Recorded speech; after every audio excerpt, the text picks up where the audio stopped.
다음으로 살펴볼 게 이제 가장 또 우리 큰 관심사 중에 하나인데, 자, 안중근 조합장이 제시했던 제자리 재건축, 뭐 이거 가능한 건가요? 제자리 재건축은 그야말로 자기 그 자리에서 그대로 올라가는 거잖아요. 얼마 전에 어느 단톡방에서 우리 정관 46조 1항을 가지고 종전 자산의 가격에 기초한 규모와 유형과 자리와 등등등등등등 얘기를 하면서 제자리 재건축이 가능한 것처럼 어느 변호사께서 올리셨어요. 자, 정관이 우선일까요? 법이 우선일까요? 법이 우선일까요? 헌법이 우선일까요? 대한민국은요, 모든 기본 재산권에 대한 침해를 할 수 없게끔 대한민국 법은 정해져 있습니다. 그래서 정관으로 되어 있다 그래가지고 법을 어길 수는 없습니다. 그거는 불가능한 얘기입니다.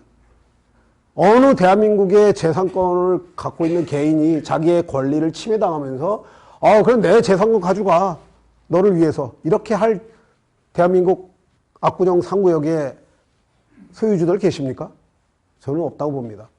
그거는 과반의 의견이 아니라 99.9%를 받아도 0.01%가 반대하면 그런 관리처분 계획을 세울 수 없다는 게 대한민국 기본법이라고 생각하시면 됩니다. 우리는 제자리 재건축이라고 하는 것에 대해서 전혀 조합장도 말은 했지만 할 의지도 없고 할 수도 없다는 거를 자기가 알고 진행을 안 한 거예요. 근데 여기 보세요. 진짜 만약에 본인이 할 생각이 있었다면 제자리 재건축에 대한 합의사항 기준을 만들었어야 돼요. 차수별로 다 모아서 우리 제자리 이렇게 할 거니까 자, 차수별 협의회 만들자, 대표들 만들자, 그래서 조합 총회에서 의결 받자, 합의 총회에 의해서 근거해서 정비계약안 수립하자, 건축계획안 수립하자, 이렇게 갔어야 되는 것이었죠. 안 했잖아요. 안 하고 제자리 재건축한다고 해서 차수별 분열하고 또 갈등 조절하고 지금 뭡니까? 아니 6, 7차하고 1, 2차하고 옛날에 골프도 잘 나가시더만 요즘은 맨날 싸우시잖아요. 불가능한 공약으로 우리를 자꾸 조작하는 거 하지 마라. 이런 거고요. 상가도 마찬가지입니다. 아까 상가 7대 공약 해놓고 뭐라 그래요? 진짜 상가하고의 합의해서 갈 생각이 있었으면 합의안 만들고 조합총회 의결 받고 조합에서 되는지 안 되는지의 민주적인 과정을 통했다면 지금 와가지고 대법원 판결에서 아까 2024년 252784 판결 나기 전에 조합총회 통과시켜가지고 정관이 되었으면 그 사람들이 소급 적용을 하니까 받을 수는 있을 거예요. 근데 그거를 다 기망한 게 바로 우리 조합장입니다. 저는 그렇게 봅니다. 다음. 자, 그러면 우리는 어떻게 할 것이냐. 이제 이 문제를 우리는 이제 이렇게 우리 주참단은 생각을 합니다. 공정한 재건축. 공정한 재건축을 위해서 정말 그 차이에 대한 인식을 하지만 차별은 없어야 되는 거 아니냐. 이게 저희의 생각입니다. 그리고 강변동, 비강변동의 가격 차이를 어떻게 조정할 것이냐. 비강변동 상대적 차별받고 있는 거 강변 조망권을 어떻게 확보하고 강변에 있는 그 조망권을 갖고 있는 사람들은 어떻게 공정하게 평가를 받을 것이냐. 차수별 기존 용적률이 다른 거 대지권 많은 차수 상대적 차별이 있느냐 아니면 공정한 감정평가는 어떻게 할 것이냐에 대한 문제를 우리가 제기하고 우리는 그 방법을 찾아야 된다. 역세권, 종상형, 대지권 미방현행을 어떻게 할 거냐. 왜 우리 자리에 이 준주권이 들어와서 거기에 주상복합으로 가게 하느냐. 이러한 문제점에 대해서 우리는 심도 있고 정말 차별 없는 통합 재건축을 이루기 위한 노력을 한 결과를 아까 분당금 미니마 포럼에서 그렇게 제시를 한 겁니다. 여러분 다 아시지만 감정평가는 이렇게 돼 있죠. 요번에 그 강남구청에서 얘기를 했죠. 공시지가 180%를 시세 보정을 해주고 발표를 해버렸어요. 딱 뭐 가지고 했어요? 요 시세만 가지고 한 거예요. 두 개. 그죠? 정상 시세만 가지고 한 거예요. 그리고 보정했다고 내린 거예요, 가격을. 그거에 근거해 분담금을 냈단 말이죠. 그런데 사실은 어떻게 되느냐. 정상 시세, 기타 요인 단위세가 있는데 대지권 비율이 들어가게 돼 있습니다. 평면구조도 들어가야 돼요. 단위세대 주택형을 어떻게 층향 위치를 다 반영을 해야 되는 것입니다. 그걸 반영을 안 했어요, 아직까지. 하겠다는 걸 미래에, 나중에. 근데 문제는 뭐냐? 거래가액이 고차가 되는 게 문제라는 거죠. 그러면 어떻게 할 것이냐에 대한 그런 감정평가 법인과 협의를 해야 하는 거예요. 저희가 알기로는 어느 시점에 감정평가를 하게 되면 향후에 일어나는 개발 이익에는 전부 다 투기로 보고 평가 이익에서 삭제한다는 게 감정실무평가의 기본입니다. 그래서 프리미엄이 강변동에 많이 주고 최근에 들어온 사람들은 나중에 그 자리를 인정을 못 받을 것입니다. 종후자산 평가 시에 어떤 요인이 나느냐? 종전자산 가액과 정비사업비를 반영을 해서 종후자산을 갖다가 이렇게 고려하게 된다. 이렇게. 근데 여기서, 자, 그래서 우리는 차이를 인정하되 차별 없는 통합 재건축을 하자. 근데 어떻게 할래? 독립정산제를 하겠다. 독립정산을 하기 위해서 특별위원회를 우리가 구성을 하겠다는 거예요. 그리고 공정한 감정평가를 위해서 차수별 특별위원회를 구성하자. 왜 우리가 여태까지 그토록 독재적으로 하지 말고 합의해서 하자고 했는데도 안중근 조합장은 한다 말로만 하다 안 했지 않습니까?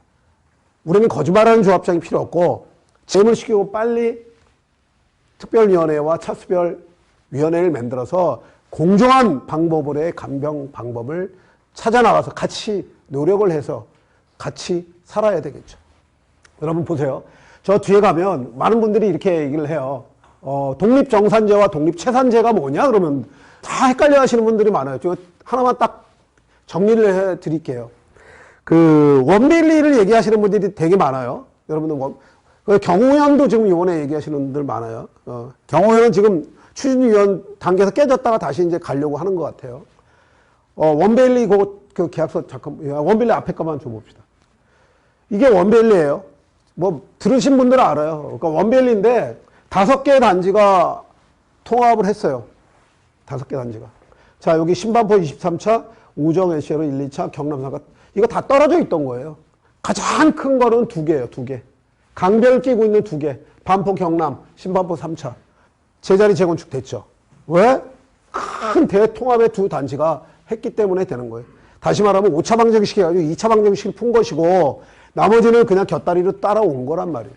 그래서 쉬운 제자리 재건축이 된 거예요. 여기 분들 여기서 계속 살아요. 여기 분들 계속 여기 살아요. 근데 여기서 권리가액이 좀 안 맞아 가시는, 여기 사시는 분들이 이렇게 가신 분들도 있고 그래요. 그게 지금 신반포 레면 원베일리 재건축 방향인데 뒤에 보시면 계약서, 얘네들 합의할 때 이렇게 계약을 합니다. 사업방식 독립채산제 이렇게 딱 나와 있어요. 독립채산제. 이 방식이 무슨 얘기를 지금 하냐 하면 회계 단위가 달라요. 회계 단위가. 독립채산제를 처음부터 시작할 때 건축물 개혁, 통합 개혁 생각 같지만 건축 개혁의 모든 것들의 정산을 갖다가 분리시켰어요. 회계 단위를. 근데 우리는 분리가 돼요? 안 됩니다. 왜냐? 커뮤니티가, 대형 커뮤니티는 너네 땅에 들어갈래? 우리 땅에 들어갈래? 정리가 안 되는 거예요. 합의하기 전에는. 그래서 우리는 독립채산제를 갈 수가 없고 제자리 재건축을 할 수가 없다는 거예요. 땅을 다 밀어내고 통합 재건축을 가야 되는데 어떤 방식으로 할 거냐에 대해서. 그래서 독립정산제를 하는데 독립정산제는 회계 단위가 뭐다? 하나다. 다시 말할게요.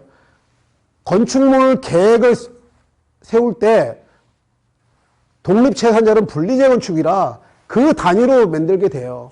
그런데 우리 같은 통합재건축은 건축물 계획이 기본 설계부터가 통합적으로 이루어져야 되는 거예요. 그래서 회계 단위가 하나로 돼야 되는 거예요.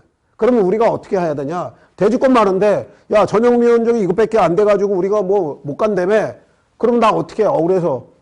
그럼 정산을 해봐야죠. 그렇죠?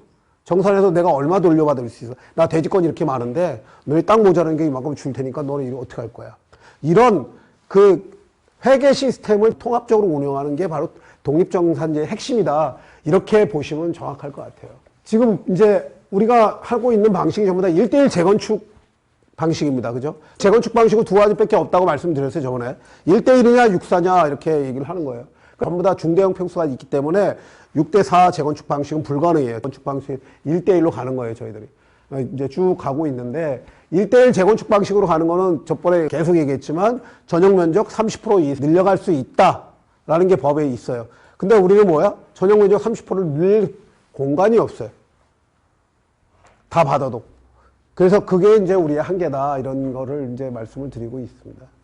자, 우리가 이래서 안중근 조합장 빨리 해임시키고 독립정산제 방식으로 빨리 가야 되겠다. 이것이 이제 해임 사유 3번째고요.